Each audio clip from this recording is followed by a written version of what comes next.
Can you believe a truck can be loaded like this? This is Pakistan, the interior of Pakistan.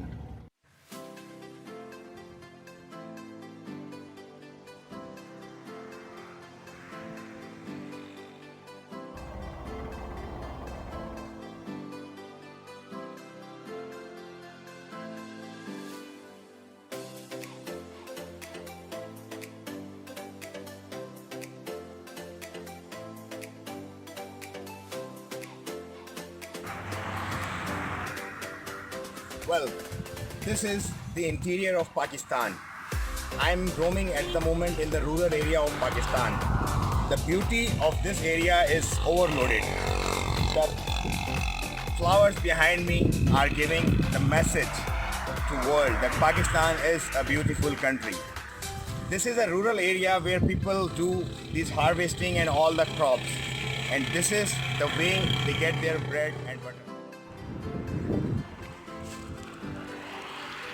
So these are the sources of milk.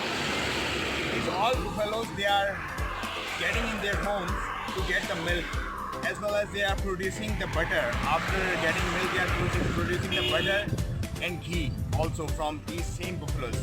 So they're all crops like wheat and other crops came from their harvesting, as well as their basic needs of milk, butter and ghee are coming from these buffaloes, which are giving us food at the moment. So they want to be part of that. So this is pure village life in Pakistan.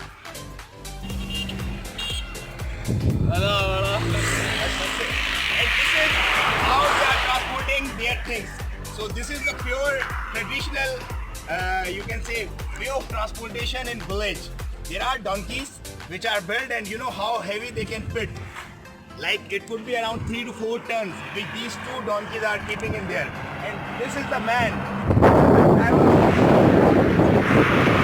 all the way to their homes. So you saw how they are getting their food, how they are getting their milk, and how they are getting their transportation done in the interior of Pakistan. This is real Pakistan.